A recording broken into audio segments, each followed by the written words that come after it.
The sky over Stalingrad burned red with the setting sun on October 14, 1942, casting an apocalyptic glow over the ruins of what had once been a city. Senior Lieutenant Boris Alexandrovich Kovacs circled his Yakovlev Yak-1 fighter at 3,000 meters, watching the German bombers below as they made their final approach to drop their deadly cargo on the Soviet defenders clinging to the western bank of the Volga River. His fuel gauge showed 15 minutes of flight time remaining. His ammunition counter showed 0. He had fired his last rounds 10 minutes earlier, destroying a Junkers Ju-87 Stuka dive bomber that had been attacking Soviet positions near the Barrikady factory. Now he was flying an unarmed fighter over the most contested airspace in the world, unable to engage, unable to help, able only to watch as the Germans continued their relentless assault on the city that bore Stalin's name and that had become the symbolic and strategic focal point of the entire Eastern Front. Kovacs was 26 years old, a veteran of 16 months of continuous combat since the German invasion in June 1941. He had 23 confirmed kills, a respectable score earned through careful flying and good shooting rather than reckless aggression. He had survived when so many others had died because he understood his limitations, conserved his ammunition, picked his fights carefully, and never took unnecessary risks. His squadron mates called him the calculator because of his methodical approach to combat, his habit of analyzing every situation before acting, his refusal to be drawn into disadvantageous engagements. Some meant it as a compliment, others meant it as criticism, suggesting he lacked the aggressive spirit necessary for a true fighter pilot. Kovacs didn't care what they thought. He was alive, and most of the aggressive pilots who had criticized his caution were dead. That was the only statistic that mattered. His radio crackled with the voice of Captain Dmitry Volkov, his squadron commander, calling from the ground, "Red 7, this is Red Leader. What is your status?"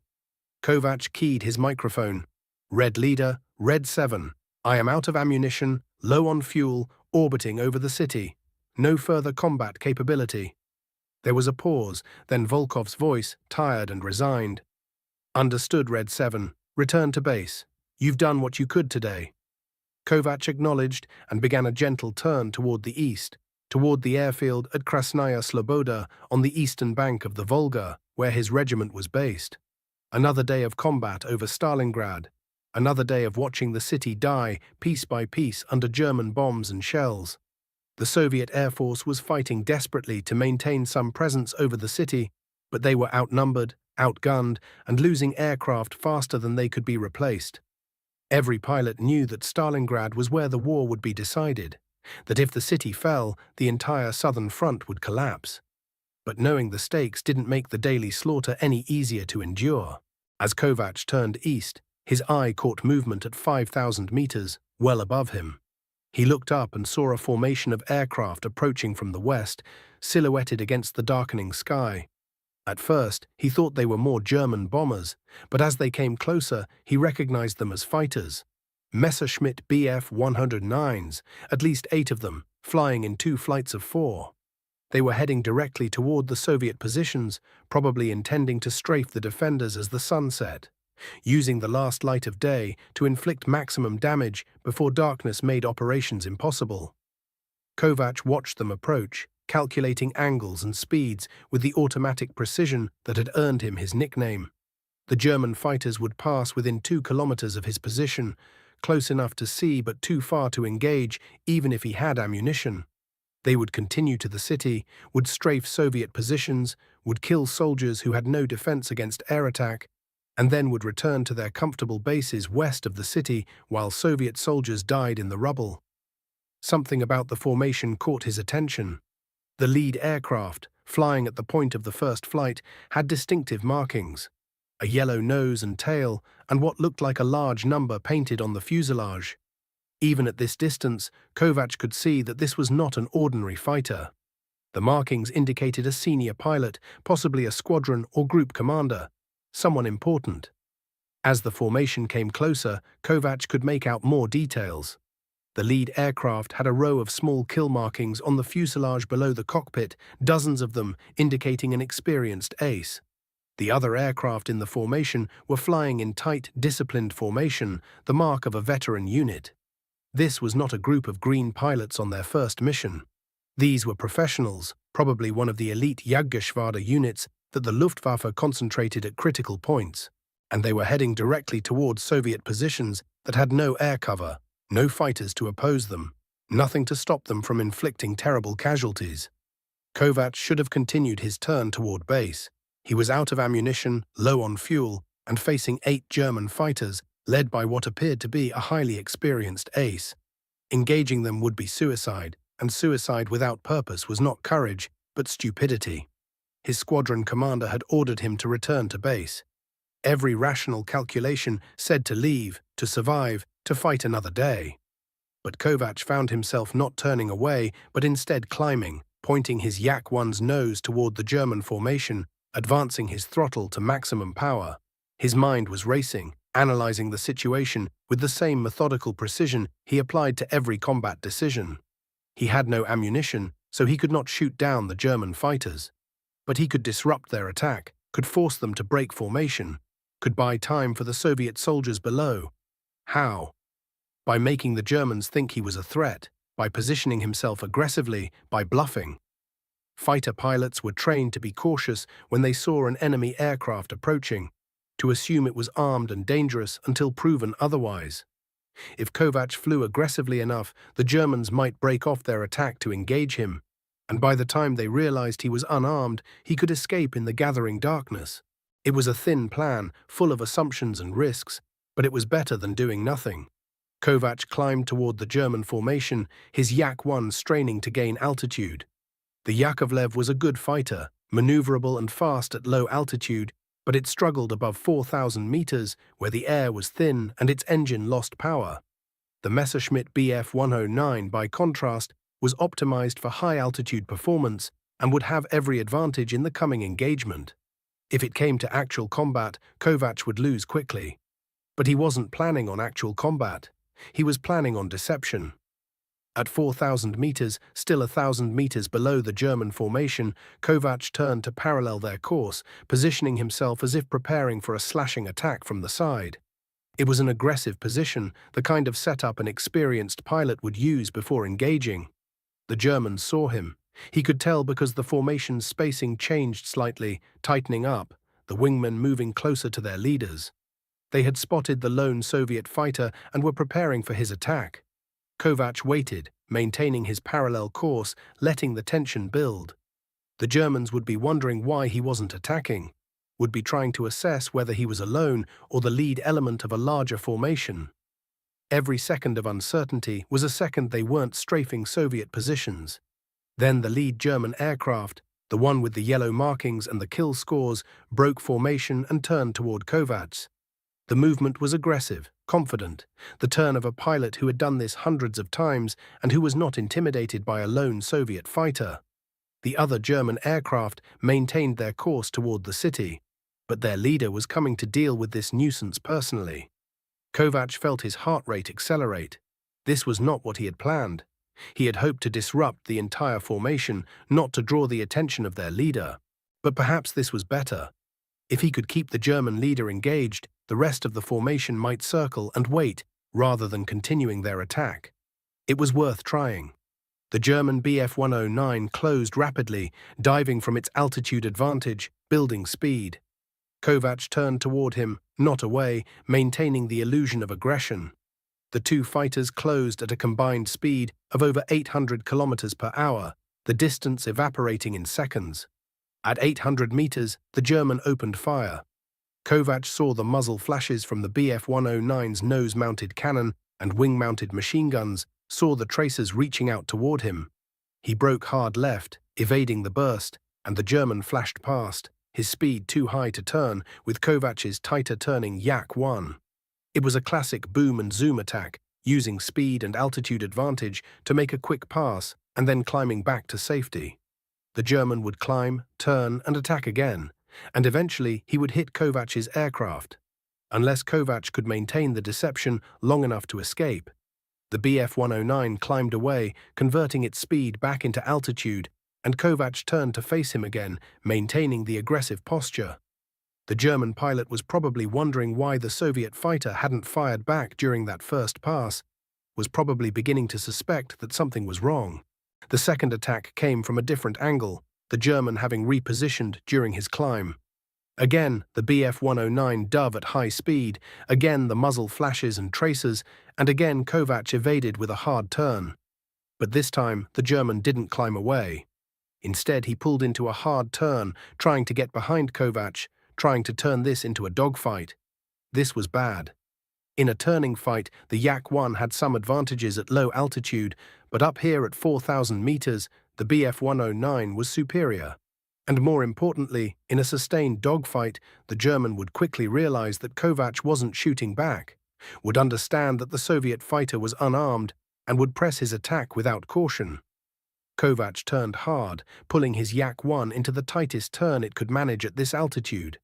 The aircraft shuddered on the edge of a stall, the controls mushy, but he held it, completing a full 360-degree turn in the time it took the Bf-109 to turn 270 degrees. The Yak-1's superior turn radius gave him a momentary advantage, and he found himself, impossibly, behind the German fighter. In a normal engagement, this would be the moment to fire, to pour rounds into the enemy aircraft from close range. But Kovacs had no ammunition, no way to capitalize on his position. He could only maintain it for a few seconds before the German pilot, realizing the threat, would use his superior speed to extend away and reset the engagement. Unless Kovacs did something completely unexpected. An idea formed in his mind, an idea so insane that he rejected it immediately. Then reconsidered it. Then accepted it because he was out of other options, and because the idea, insane as it was, might actually work. The Taran, the ramming attack. It was a tactic that Soviet pilots had used since the beginning of the war, a last resort maneuver when ammunition was exhausted, or when the target was so important that its destruction justified the sacrifice of the attacking aircraft and pilot.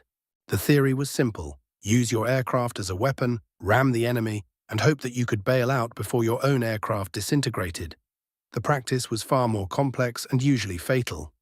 Most pilots who attempted the Taran died, either in the collision itself or because their damaged aircraft was uncontrollable and they couldn't escape before it crashed. But some pilots had survived.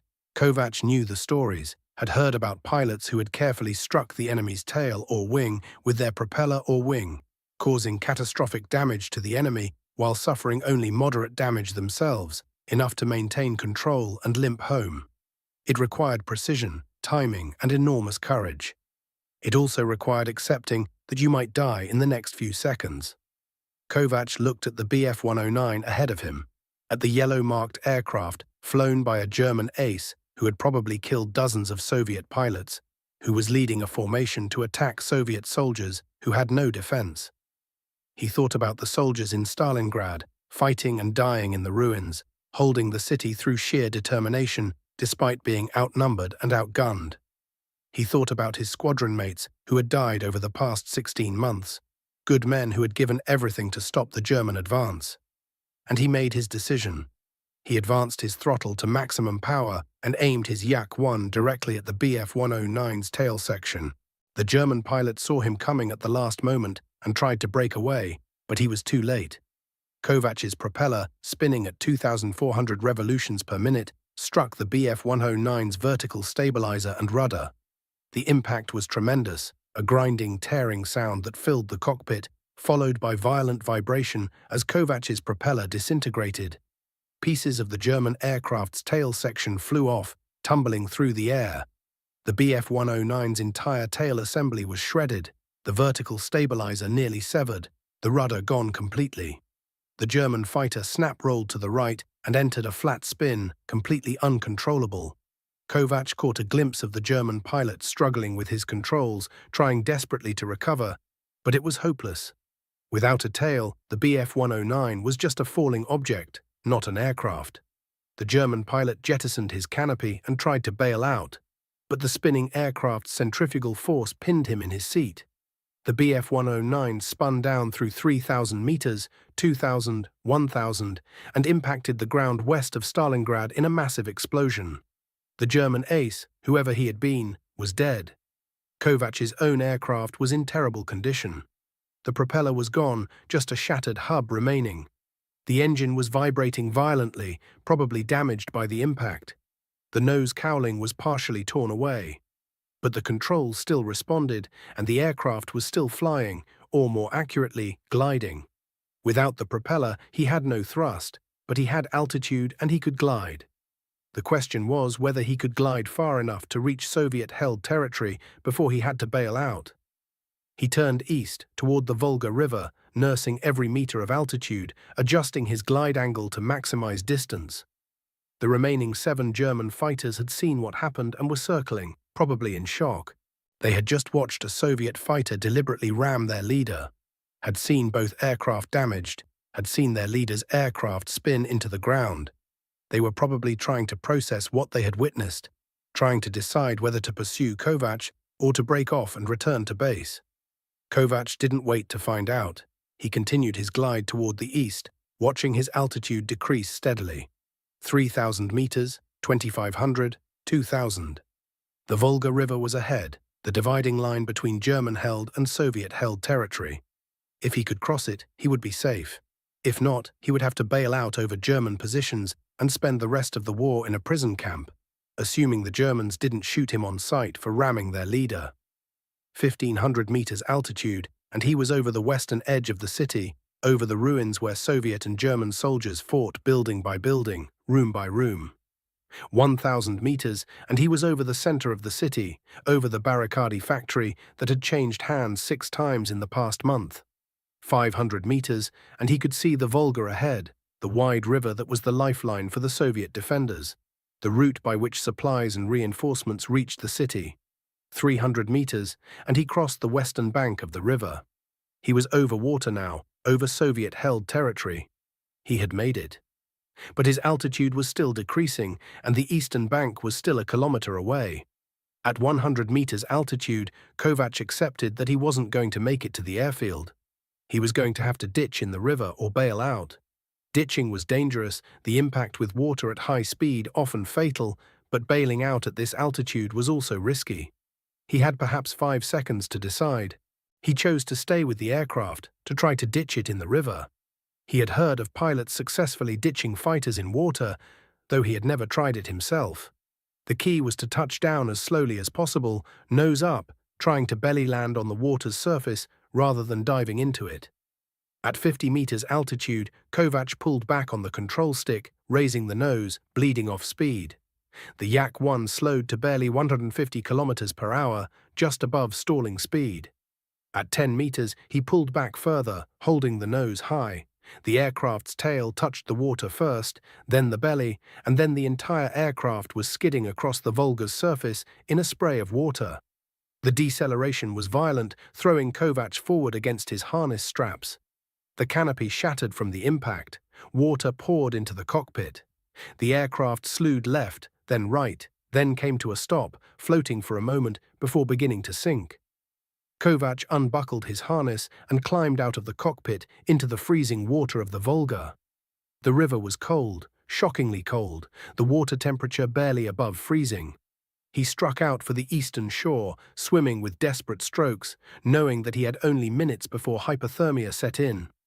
Soviet soldiers on the eastern bank had seen the ditching and were running toward the water's edge. One of them, a young sergeant, waded into the river and grabbed Kovacs' arm, pulling him toward shore. Other soldiers helped, and within a minute, Kovacs was on the bank, shivering violently, his flight suit soaked, but alive. The soldiers wrapped him in blankets and half-carried him to a nearby bunker where a fire was burning.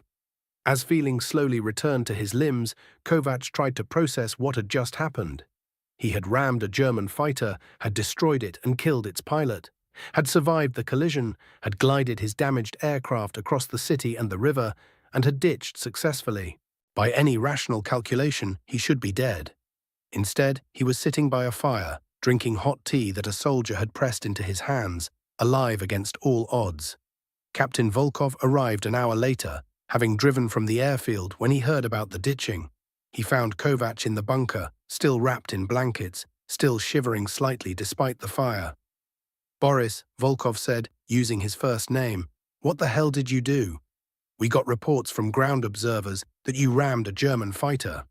They said you deliberately flew into him, destroyed his aircraft, then glided yours across the city and ditched in the river. Tell me they're wrong. Tell me you didn't deliberately ram an enemy aircraft." Kovacs looked up at his commander. "I can't tell you that, comrade captain, because that's exactly what I did. I was out of ammunition. The German was leading a formation to attack our positions, and I had no other way to stop him. So I rammed him." Volkov stared at him for a long moment, his expression unreadable. Then he sat down heavily on an ammunition crate. "You rammed him. You deliberately collided with an enemy aircraft, knowing you would probably die. Why? Why not just return to base as I ordered?" "Because he was going to kill our soldiers, and I could stop him. I had no ammunition to shoot him down, but I had my aircraft, so I used it as a weapon." "You used a fighter aircraft, which costs the Soviet Union months of production and resources, as a battering ram. And you risked your life, which represents years of training and experience, on a single enemy fighter. Do you understand how insane that sounds?" Kovacs nodded slowly. "Yes, comrade captain, it sounds insane. But it worked. The German is dead. His formation broke off their attack, and I survived. Our soldiers weren't strafed, and we didn't lose any more aircraft today." Volkov shook his head, but there was something in his expression that might have been respect. "Boris, you're either the bravest pilot I've ever commanded, or the craziest. Possibly both." He paused. "The ground observers identified the German aircraft you rammed, the yellow markings, the kill scores. It was Hauptmann Friedrich Müller, commander of the 7000 JG-52, one of the Luftwaffe's top aces with over 60 confirmed kills. You killed one of their best pilots." Kovacs absorbed this information. 60 kills. The German he had rammed had been a highly experienced ace, a man who had survived hundreds of combat missions, who had killed dozens of Soviet pilots. And Kovacs had killed him with a tactic that was considered desperate and suicidal, a last resort that most pilots didn't survive. "I didn't know who he was," Kovacs said quietly. "I just knew he was leading a formation to attack our positions, and I could stop him." "Well, you stopped him permanently. And you've created a significant problem for me." Volkov's tone was serious. "The Taran is officially recognized as a legitimate combat tactic, and pilots who successfully execute it are often decorated. But it's also considered a last resort, something you do only when there's no other option. I need to report this, and I need to explain why you chose to ram rather than disengage as ordered." Kovacs met his commander's eyes. "I chose to ram because it was the only way to stop the German formation from attacking our soldiers. I was out of ammunition, low on fuel, and facing 8 enemy fighters. I couldn't shoot them down, couldn't outfight them, couldn't outrun them. But I could disrupt their attack by ramming their leader. It was a tactical decision, not a suicidal gesture." Volkov considered this. "A tactical decision. You calculated that ramming was the optimal solution to the tactical problem you faced." "Yes, comrade captain, exactly that. And the fact that you survived, that you managed to glide your damaged aircraft to safety and ditch successfully, that was also calculated." "No," Kovacs admitted, "that was luck. I thought I would probably die, but I thought stopping the German attack was worth the risk." Volkov stood up, his decision apparently made. "I'm going to report this as a successful Taran attack against a high-value target, executed when no other tactical options were available. You'll probably be decorated, possibly even made a hero of the Soviet Union. But Boris, don't ever do this again. We need experienced pilots more than we need dead heroes." "Understood." "Understood, comrade captain." Over the next days, the story of Kovacs' ramming attack spread through the Soviet forces at Stalingrad. The soldiers who had been saved from the German strafing attack spoke of the pilot who had sacrificed his aircraft to protect them. The ground observers who had witnessed the collision described it in awed tones. The Soviet fighter deliberately flying into the German, the two aircraft locked together for a moment before separating, the German spinning to his death while the Soviet glided to safety. The propaganda value was enormous, and the political officers seized on it immediately. Here was a story of Soviet courage and determination, a pilot who had used his aircraft as a weapon when his guns were empty, who had killed a German ace through sheer willpower and sacrifice. It was exactly the kind of story that the defenders of Stalingrad needed, proof that individual courage could make a difference, that the Germans could be beaten even when the odds seemed impossible. Kovacs was summoned to the headquarters of the 8th Air Army, where he was interviewed by senior officers and political commissars. They wanted every detail of the engagement, wanted to understand his thinking, wanted to know how he had survived.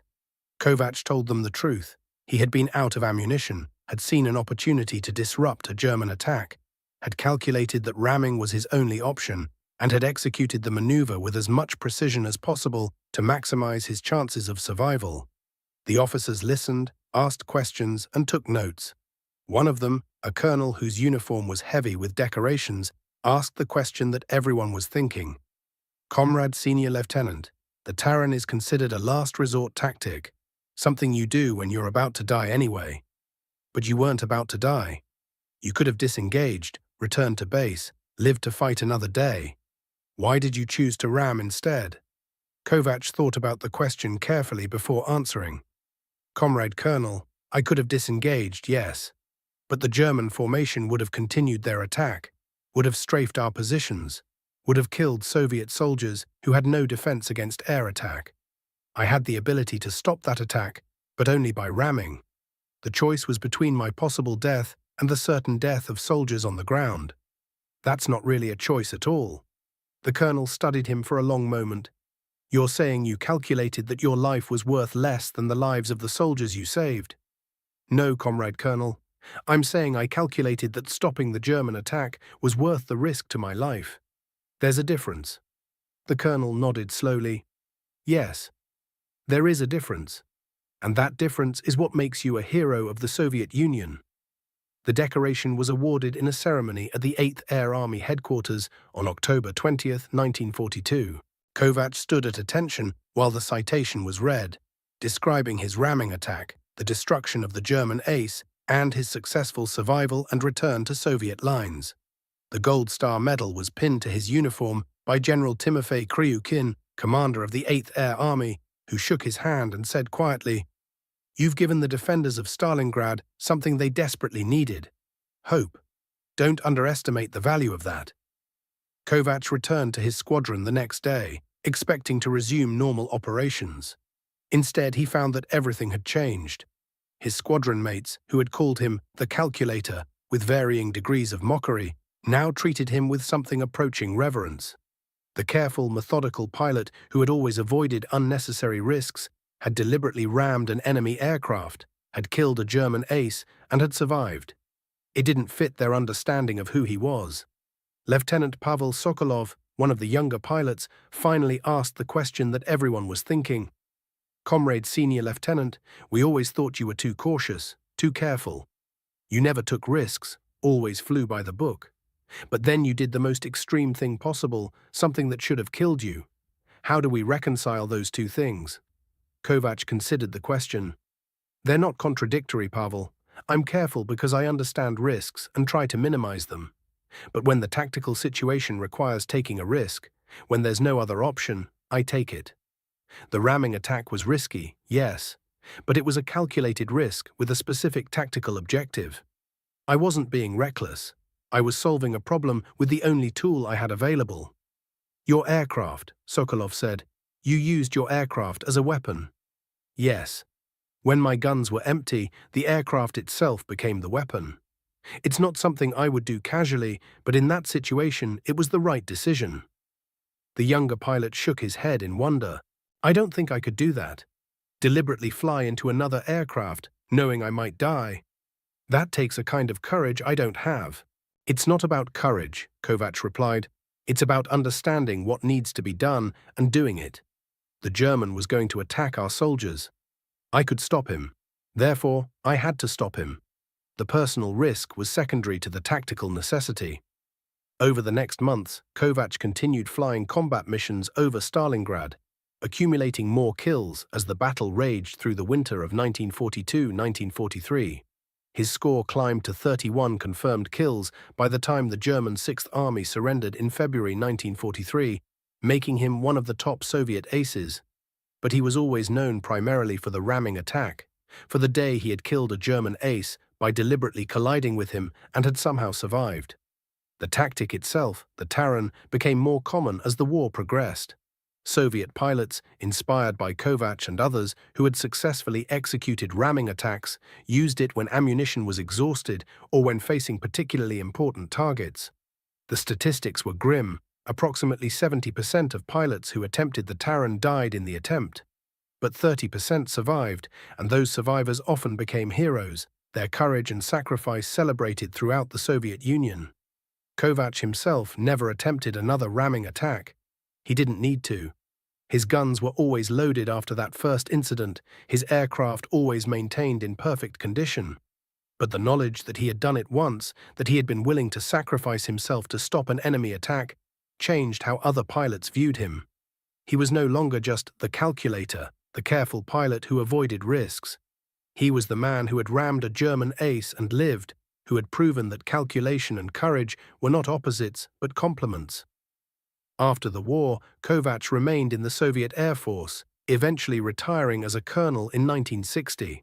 He rarely spoke about the ramming attack, considering it just one incident in a long war, not particularly more significant than his other combat experiences. But historians and aviation enthusiasts were fascinated by it, by the deliberate decision to use an aircraft as a weapon, by the precision required to strike the enemy's tail without destroying your own aircraft, by the survival and successful ditching that followed. In 1965, Kovacs was interviewed for a Soviet military history project about the Taran tactic. The interviewer asked him whether he had been afraid during the ramming attack, whether he had thought he was going to die. Kovacs' answer was characteristically analytical.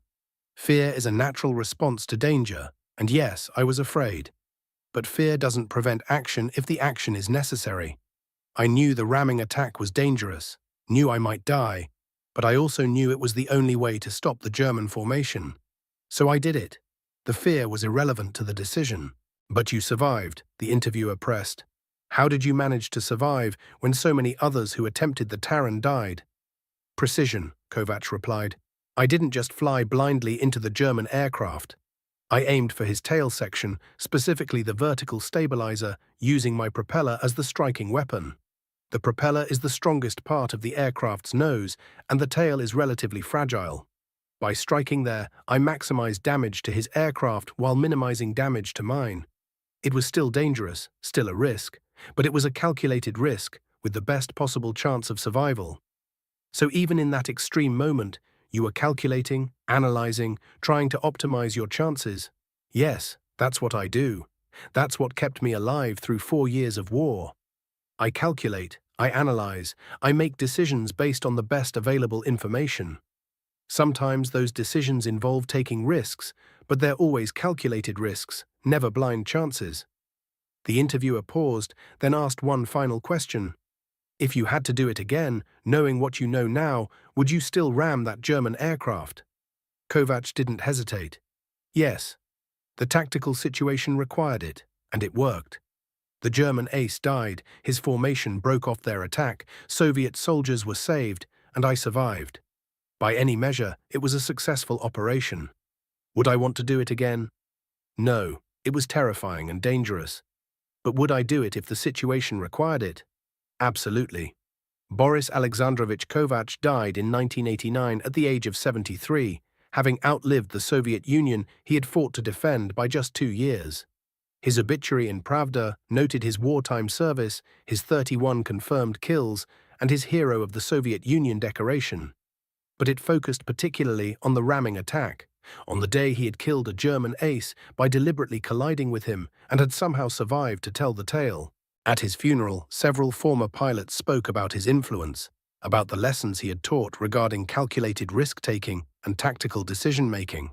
One speaker, a former squadron mate who had flown with Kovacs at Stalingrad, perhaps summed it up best. Boris taught us that courage is not the absence of fear or the willingness to take foolish risks. Courage is understanding the risks, calculating the odds, and acting anyway when the situation requires it. He was the most careful pilot I ever knew, and also the bravest, because his bravery was based on knowledge and calculation, not on ignorance or bravado. When he rammed that German aircraft, Everyone thought he had finally abandoned his careful approach, had finally let emotion override calculation. But that wasn't what happened. The ramming attack was just as calculated as everything else he did. He had analyzed the situation, determined that ramming was the optimal solution, and executed it with precision. That's who he was, a man who brought mathematical precision to the chaos of combat, who proved that thinking and courage are not opposites but partners. Today, military historians study Kovacs' ramming attack as a case study in tactical decision-making under extreme pressure. The lesson is not that pilots should regularly ram enemy aircraft, but rather that they should be willing to use unconventional solutions when conventional options have been exhausted. The ramming attack was not reckless or suicidal, but rather a carefully calculated response to a specific tactical problem. How to stop an enemy attack when you have no ammunition and no other weapons available? The answer was to use the aircraft itself as a weapon, to strike with precision at the enemy's most vulnerable point, and to do so with enough skill to maximize the chance of survival. They thought he was out of ammo and helpless, just another Soviet fighter limping home after expending his weapons. They were right about the ammunition, but wrong about the helplessness. Boris Kovacs proved that an unarmed fighter could still be deadly, that a pilot with no bullets could still kill, that the aircraft itself could become the weapon when all other weapons were exhausted. And he proved that survival was possible even in the most extreme circumstances if you calculated carefully, acted precisely, and refused to accept that any situation was truly hopeless. The ramming attack over Stalingrad remains one of the most extraordinary feats of aerial combat in any war, a reminder that courage combined with calculation can achieve what courage alone cannot, and that sometimes the most effective weapon is not the one you carry but the one you are.